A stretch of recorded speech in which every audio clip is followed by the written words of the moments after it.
Sam, after almost 80 years, a World War II veteran has finally come home to be laid to rest in his hometown of Grafton tonight. CBS 58's Frank Healy was there for the service today and has the story. I'm out here because I think this is a very important day for Grafton. Hundreds of residents stood, flags in hand, up and down North Street in Grafton as the long unidentified remains of First Lieutenant Roy Colson Harms headed towards Woodlawn Cemetery. I think it's important. Lieutenant Harms enlisted as mechanical cavalry in the U.S. Army before eventually being transferred to the Army Air Corps and earning his wings.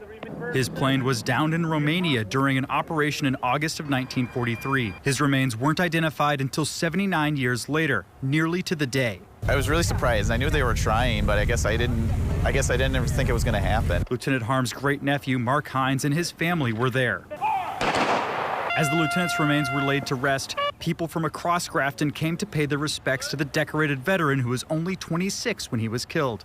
It's really an honor. I'm just amazed this many people came out to do this. It's almost a little overwhelming. Mark's mother and Roy's niece, Mary Hines, says their whole family was in awe. It made me cry seeing all the people lining the streets with flags and saluting. It's just amazing. It was a great tribute from this town and this community. She says for most everyone there, they only knew Roy from family stories. None of us knew Roy. We weren't born then, but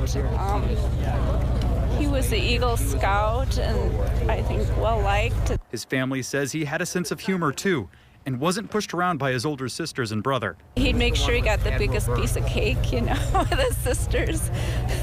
They say adventure called Roy to serve his country and eventually lay down his life. As Lieutenant Roy Harms is laid to rest with military honors and the flag is returned to his family, his name hasn't been forgotten. Mark's son, 6-year-old Roy Hines, the great-great-nephew of Lieutenant Harms, who shares his name, was there to pay his respects to his namesake as well. He was a young man when we lost him, and he never had any children of his own, and we really liked the family names, and we thought it would be a good way to continue his legacy.